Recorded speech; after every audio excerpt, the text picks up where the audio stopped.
Mira, abrimos la transmisión de este jueves con el tema de la detención de Ismael El Mayo Zambada y de Joaquín Guzmán López, hijo de Joaquín Guzmán Loera, fundador del Cártel de Sinaloa. Para hablar de ese tema que todavía está en desarrollo, todavía sigue saliendo información, le agradezco que nos tome la comunicación y que nos acompañe por la vía de Zoom a César Gutiérrez Priego. Él es abogado y experto en temas de seguridad. Buenas noches, César, ¿cómo estás?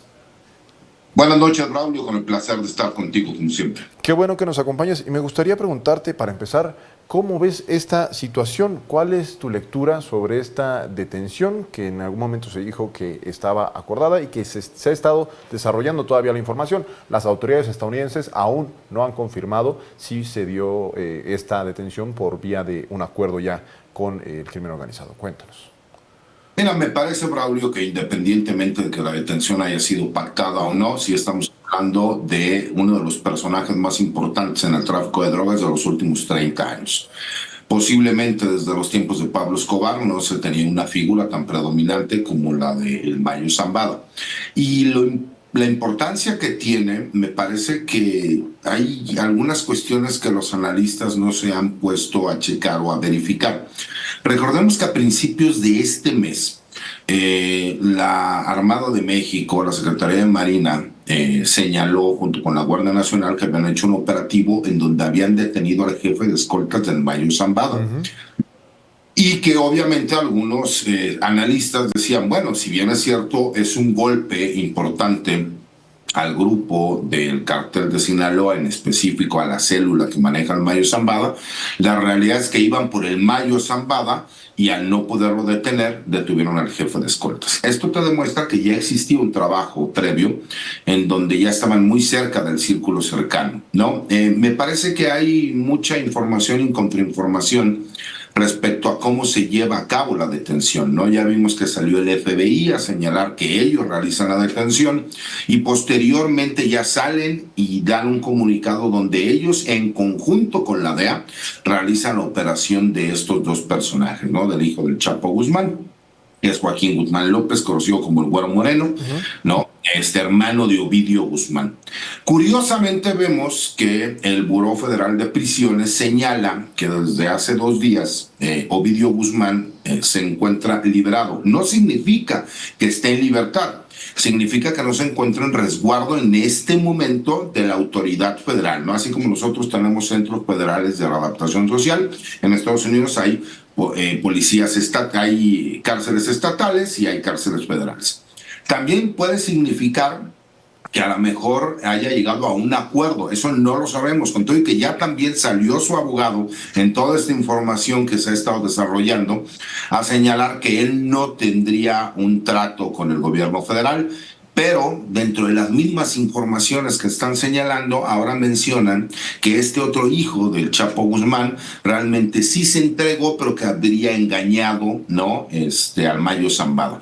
Y ahí es donde no coincido con este punto de vista, con todo respeto, Braulio, porque no tiene que ver con las funciones que realizaba como líder del cártel del Mayo Zambada, el andar checando aeropuertos, ¿no? Para ver en dónde iba a llevarse a cabo el traslado de las drogas, porque para eso tienen gente que se encarga de la logística y de la parte operativa, ¿no? O sea, no tiene lógica. Me parece más bien que el golpe es un golpe muy duro a una organización criminal, pero que en la realidad no afecta a la operación del Cártel de Sinaloa porque la estructura sigue intacta. Ese es el primer término. En segundo término, me parece que tiene que haber, yo no creo en las coincidencias, menos en materia penal y ni en cuestiones de carácter político. Curiosamente teníamos un candidato en los Estados Unidos que de acuerdo a estos muestreos estadísticos estaba muy por debajo del candidato opositor, que es Donald Trump. Renuncia a la candidatura, vemos que Kamala Harris tiene posibilidades de ser, y ya cuando hay un primer muestreo, Kamala Harris está incluso por encima de Donald Trump o en empate técnico. Esto por supuesto que viene a beneficiar muchísimo la administración de Biden-Harris, ¿no? ¿Por qué? Pues porque estamos hablando de uno de los personajes más importantes del tráfico de drogas, no solo en México, a nivel mundial, ¿no? Y me parece que si no hubiera sido programada como tal, yo creo que ya hubiéramos visto algunos hechos de violencia en el estado de Sinaloa. Me parece que sí fue pactado Por supuesto, esa es una apreciación que yo hago, porque me parece que ya se tenía conocimiento, los conocemos un poco del tema, sabíamos que el Mayo Zambada ya tiene problemas de salud, es una persona de la tercera edad, tiene 76 años de edad y que sufre de enfermedades crónico-degenerativas. ¿Qué significa esto? Que su estado de salud ya no es tan fácil que se pueda estar moviendo ni movilizando y que necesita cierto tipo de cuidados médicos. La realidad es que te demuestra que el gobierno mexicano ya estaba muy cerca de lograr su detención. ¿Y por qué irte hacia los Estados Unidos? Porque si vas a negociar, pues vas a negociar con el que realmente te quiere. Me hacen una entrevista en la tarde y me preguntaban que si México podría solicitar la extradición a los Estados Unidos. Y les decía que sí, siempre y cuando existieran carpetas de investigación o causas penales en donde hubiera imputaciones directas o acusaciones directas en contra del Mayo Zambada. Situación que desconocemos, desafortunadamente, siendo uno de los líderes históricos, ¿no?, de uno de los cárteles de la droga más grandes y poderosos de todo el planeta. Entonces, creo que eso es el análisis rápido. Me parece que tuvo que haber sido una entrega pactada. Me parece que no tiene lógica el que digan que él fue a verificar algunos aeropuertos y algunas pistas de aterrizaje porque no tiene que ver con las funciones, y me parece que tiene que ver también con el hecho de todos los movimientos que se han estado dando al interior del cártel del Pacífico, que es el cártel de Sinaloa, y que a su vez una negociación como ya la hizo su hijo, porque hay que recordarlo, su hijo ya estuvo detenido, se convirtió en testigo protegido, declaró en contra del Chapo Guzmán. Me parece que esa podría ser tal vez la clave de lo que ellos han estado buscando y de lo que él, a lo mejor ya en los últimos años de vida, pensó que podía negociar con el gobierno de los Estados Unidos. Mira, a forma de resumen y también para ir a la siguiente pregunta, hay tres agentes implicados, me parece, principales en esta detención. Son las autoridades mexicanas que, como bien lo decías, ya estaban cerca o estaban trabajando por detener al Mayo Zambada. En segundo lugar, el gobierno de Estados Unidos, especialmente la administración Biden-Harris, que, como bien dices, puede, si se lee desde esa lógica electoral, pues refuerza pues la capacidad de combatir al crimen organizado sin que sean declarados como organizaciones terroristas y sin enviar militares a este lado de la frontera, como sí lo ha planteado tanto J.D. Vance como Donald Trump. Y queda el tema del propio Mayo Zambada y del hijo del Chapo Guzmán. ¿Ellos qué interés tendrían en entregarse? ¿Ellos qué podrían tener a cambio que les llevara a entregarse, pues?